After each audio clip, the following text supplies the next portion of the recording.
How high will Bitcoin go in this cycle? A lot of people are asking themselves if Bitcoin is in the late stages of the cycle, so we are close to a major correction, and others are thinking we are close to the start of a supercycle, a so-called banana zone. We will take a look at the chart today from a long-term perspective, and I will also show you some indicators that I'm taking a look at regularly in the background. So let's go.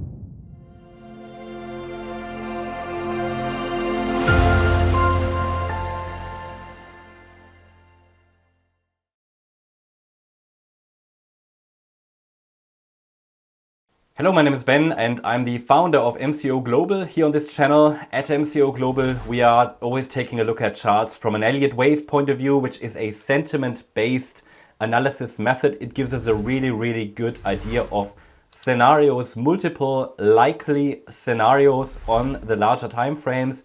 We also analyze the smaller time frames regularly. Check out our More Crypto Online channel. It is linked in the video description. Here we take a look at the charts really, on a rapid basis. But in this video, I want to take a look at something special. So we want to take a look at the long-term chart. Both of the scenarios that I'm tracking on the long-term chart. And I will first show you some key indicators, not all of them, there are many more that I'm looking at regularly, but I want to show you like 2 to 3 that I consider important. Let me know in the comments if you like that, and if specifically here on this channel you want me to show additional indicators regularly with our long-term Bitcoin outlook, because I believe these videos fit really well here onto this channel, where we take a look at the bigger picture and we consider not only the Elliott waves, but we also consider on-chain data, for example. So I don't want to waste any time. Let's go. Let's take a look at some indicators. The first one I want to show you, and I'm not sure if I ever talked about this on YouTube, it's the realized cap hodl waves. So I've made some adjustments to this chart. What is so important about this chart, or what's going on here? So you see basically Bitcoin's entire history, right? It is a very important indicator, I believe. You see Bitcoin's entire history. You see the chart from round about 2010 to now. This is the white line, which represents Bitcoin's price, close to 100K. And it's very important to understand here the different color, let's say the color schemes here on the chart. So I've already hidden some of the longer term ones. So what does it mean? It basically means this is the short term moved BTCs. You could say that this is everybody who has been moving BTCs within the last 6 to 12 months, to simplify it a little bit. Now, most likely those will be buyers, mainly short-term speculative buyers, because I would personally see anybody who's involved in Bitcoin more than a year as sort of long-term, or at least sort of on the cycle basis investor, whereas anybody sort of 6 to 12 months and lower, all the way down to within 24 hours, is a speculative buyer, buyer and seller, of course, trader. Okay, so this is what we show here, the short-term investors and traders, probably traders rather. And why is this so important? Well, because this indicator, and again, it's not only indicating when BTCs were bought on an exchange, also when they were moved, but what we can see is that spikes on this indicator. So when short-term buyers, or sellers got involved, let's say when the activity increased, previous cycle tops, this correlated perfectly with previous cycle tops. So so here, especially the first major cycle, which topped sort of 2011, you can see here a significant spike, especially, and you might not see it that well, but sort of 24-hour, 1 day to 1 week traders, this really spiked exactly at the top. So it was a blow off top at the time. Now we had it at these smaller tops as well, 2013, we had 2 tops there, and typically there was this significant spike in every cycle on this indicator, and it is a big warning if this indicator really goes high, because it really indicates the FOMO crowd is coming in. Like typically retail is coming in and they're trying to do something with BTC, most likely buying or selling. It is just activity, or they're sending BTCs around. now what we see is that it really has been every cycle top, yeah? Less so the second one in 2021, but that is basically in line with the Elliott Wave count. If you know my Elliott Wave count, I can show you that in a few minutes. It indicates that actually the major cycle top in 2021 was the one that happened in May, not the one in November. And this indicator confirms that. From an Elliott Wave point of view, the second cycle top in 2021 was actually already part of the bear market. And then, I mean, why do I show you this? Because obviously, whenever there is a significant spike, it is a big, big warning. It indicates that we have to be cautious. Yeah, I don't see that yet. Of course, there is a bit of a spike. First of all, we see that every cycle, this is reducing. Yeah, so the speculative activity is reducing. That's something we have to take note of, because obviously we would then not necessarily expect a higher high on this indicator in this cycle, but still, I think there is still some scope for higher involvement, yeah, of these let's say shorter time frame traders. Yeah, so this is something very interesting, which means if there was now really euphoria, we would see it here. I don't see it yet, which means that at least based on this indicator, we are probably not that close to a top yet. I mean, we can be close, it's going up, but I don't see that euphoria that we've seen in these previous cycles. And that's confirming my Elliott Wave count, which I will show you in a minute, but it basically indicates it's not that overheated yet, okay? It's not that overheated yet. Yes, heat is coming in, not that overheated, but we can take a look at the opposite as well, yeah?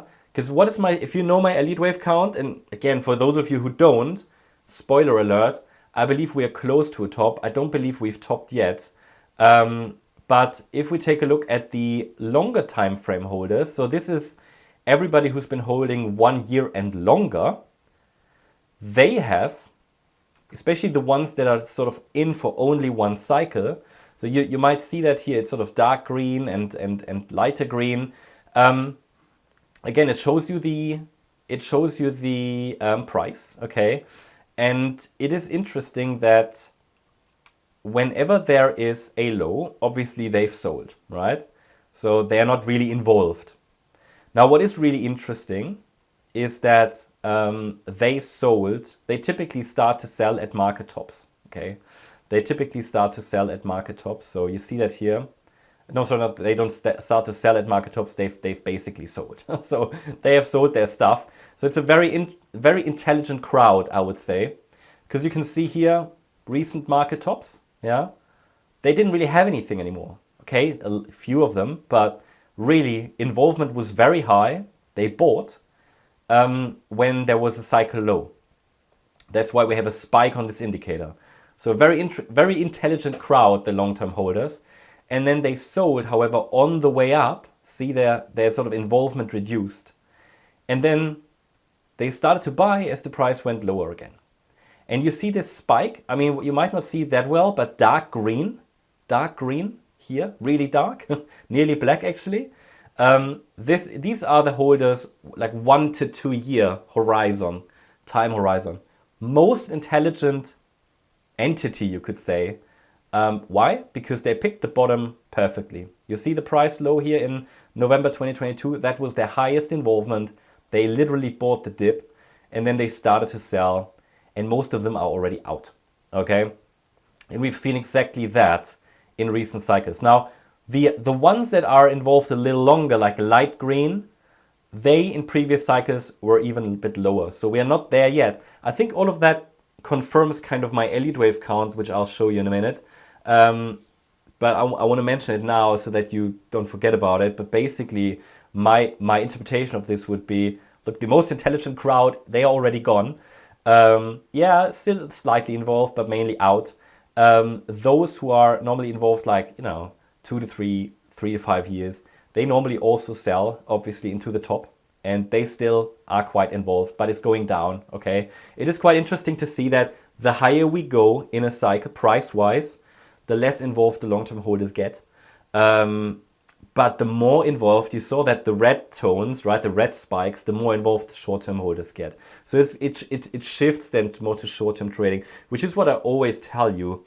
when you know my videos, we're now in a topping phase on the Bitcoin chart, I believe. So the risk on a macro level is high. Now the intelligent people, they're already getting out, but short-term traders don't care. They are still in, of course, because you can set tight stops and everything, and you're just trading the range anyway. But we don't have that euphoria yet that we had in previous cycles. A little bit, but not that much. I mean, I agree kind of what it feels like. I mean, I speak to a lot of people, obviously, in our communities and so on, and I read your comments and everything, and yeah, the euphoria is just not there at this stage. It's not that high. Another one is this one, very interesting, exchange net position change. So what does that mean? It just means, basically, you could say that if it's going green, more money, more BTC are flowing onto the exchanges than are leaving. Red, more are leaving. What we see at the moment is that a lot of BTCs are still leaving the exchanges. Historically, when we had market tops, before that, we had a lot of BTCs that were moved onto the exchanges, okay? Especially divergences, so-called divergences on this indicator. What does that mean? Divergences means we do have a lot of BTCs going onto the exchanges, like here into the rally of 2018, but the price is still going up. That would be a major warning. If we see that BTCs are going onto the exchanges in preparation of being sold, the price is still going up, warning. Not happening at the moment, okay? Rather at the moment, we have looking at just what BTCs are doing, their behavior, we still see BTCs leaving exchanges. Now, does it mean people are hodling? Does it mean people are just buying and holding and don't want to sell? I mean, it could be related to ETFs. So this is an indicator I see sort of. I'm not sure how useful it's going to be because the behavior of the market is changing, right? Now other players are involved. We've got the ETFs now, and the ETFs, they don't really care about the exchanges so much. So we might see a different behavior, right? So we might not see those massive inflows to exchanges because they can sell sort of separate to exchanges, right? They can over the counter, whatever. There are different ways. Or we might just see a different behavior, is what I try to say. In addition to that, bear in mind that a lot of these institutional investors that are investing also through the ETFs, because it's easier for them, they have more like they put it onto their balance sheets, of their businesses, of their institutions. They might not be interested in, really trading the cycles. They might be more in for the long term. I'm just saying different behavior, but purely looking at this indicator, we haven't got that classical top confirmation or signal yet. We don't have these BTCs that are flowing onto the exchanges close to a top. Just something to observe. I'm observing that in the background. If I was seeing that right now, that BTCs are moving onto the exchanges like in 2018 or sort of before the 2021 highs, I'd give out a warning. Well, I'm already warning because of the Elliott Wave count, but this here would be an extra warning. Not happening. So I think we are not there yet, okay?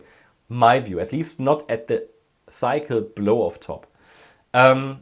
Something else which I find very interesting is obviously it's related. It's the ETFs, okay? Because what we might need to move to in terms of indicators in this cycle and going forward is, are the ETFs still growing or not? So that might be more important than those exchange inflows, outflows, because as long as the ETFs are still growing, they are buying. And they're not buying because BlackRock wants to buy. It is because people and institutions are investing in these. They are buying these shares of these ETFs. The biggest one being IBIT, which is the BlackRock one, right? That's been growing. I find that quite interesting here, this short video, which just shows you how over time the IBIT one is just growing, right? Has been growing. It's now the biggest one. And yeah, that's the BlackRock one. And it's just that funds are flowing into this. And then depending on how many shares people are buying or institutions are buying, they obviously have to buy the BTCs. If people start to cash out, they will have to sell BTCs. And that could obviously trigger some volatility. People tell me all the time that due to the institutions, prices can't go down anymore. Because like supply is taken away, right? And that could lead to a short squeeze. Well, what people don't remember, or maybe don't think about, or don't understand, that goes both ways. I mean, if supply is taken away from the market, don't you think that if people start to panic sell because something happens that could trigger a crash, a major crash? Its volatility goes both ways. If selling pressure hits a market that doesn't have much supply, well, it can crash down. It goes both ways, right? So lower supply only can lead to rising prices if there is demand, okay? And typically what bull market tops are characterized by is that everybody who's got a position has a position. So if nobody buys anymore, but again, the ETFs are still buying, they're still growing, you can see that here. And this is definitely something that, they're kind of flattening out a little bit at the moment, but they're generally still growing. So it's definitely something I am watching, okay? It is definitely something I'm watching. I think we need to focus on this more and more. Just want to show you this. Now let's take a look at, so that means no immediate warning yet. That is kind of confirmed by my Elliott Wave count. So these are the two, I want to show you two scenarios. One really bullish, the other one a little bit more bearish. This here is the one that is more bearish. Long term, obviously, still bullish. But we are currently, and this is really a long-term view, we are currently, in my opinion, in a fifth wave of a larger third wave. And that's that developed over, I think, 10 years, roughly, this third wave. So one explanation why we might not see that euphoria that I mentioned earlier is because from an Elliott Wave point of view, each of these waves has a certain sentiment attached to it, right? There's a certain sentiment. Fifth waves can end in euphoria. We've seen that before, but they don't have to. It is definitely not as aggressive as we've seen it within previous cycles, like 2021. That was a third wave that was more aggressive. This is not as aggressive, therefore maybe less speculative buying involved. We can explain that just naturally by the Elliott Wave cycles and the just like the sentiment that is characterized by or the sentiment that characterizes this wave, right? Now we are overall, in my opinion, in a topping area. I think we haven't reached the top. My thesis is that we go up a little higher into the 130K region. I'm not talking about the micro patterns here or the short-term chart. You can check out our More Crypto online channel if you're interested to find out more about the short-term patterns. So that means we could still go a little bit higher, which is kind of in line with the indicators I showed you actually, right? And then this scenario is the crash scenario. We could get a rapid sell-off. I would expect that either way in both scenarios. Also the other one that I'm going to show you. A wave down would be the first wave of this larger wave 4. Where will that wave 4 end? Really difficult to say. We can't really say until we see the B wave. So there's always, in these corrections, and we're talking about Elliott Wave here, in these corrections we typically get 3 waves. We have an A wave down, a B wave up, which is sort of correcting the A wave, yeah, because the correction that we're dealing with is a wave 4. And this is characterized by an A wave, which is the immediate sell-off, panic selling. People will panic sell at the low, then the B wave will trigger, people get caught out, have to chase it, that's a B wave. But a B wave is just a corrective rally. In crypto, they often overshoot above the previous high. We could therefore get, and this is what is interesting, we could get a new all-time high in the B wave. For everybody who's following the Pi cycle top indicator, which is not close to a top yet, it might trigger then in the B wave. If you want me to cover the Pi cycle top indicator in one of the following videos, let me know in the comments. We can definitely do that. And then we would get a C wave down. But depending on how high the B wave is, well, that will create it will give us a target for the C wave essentially. So this could take years, and this would be a crypto bear market. But it will also not go down in a straight line, and there will be opportunities like this A wave. Yeah. So how do I plan to play this? Well, ideally we get another high. I will sell then much of my BTC. Definitely not all of it. Definitely not. And then there should be the sell-off, and I will make use of this A wave. In one of the last videos I talked about an ideal Bitcoin buy indicator, and I will use that. Check out that video. I will link it somehow here. You'll probably see it in the corner or so. And then, yeah, I plan to trade the B wave. And depending on if it's impulsive or corrective, I will probably take more or less profits. That's not possible to say right now. And then obviously I want to accumulate in the C wave, and then we go higher. And that could take us to like 500K, 1 million in the next cycle, right? I see that, okay? That's one scenario. There is another one, and this is more bullish. This is more immediately bullish.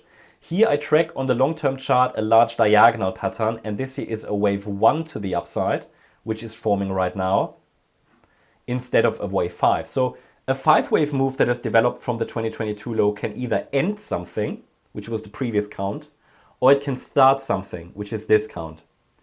Which one do I prefer?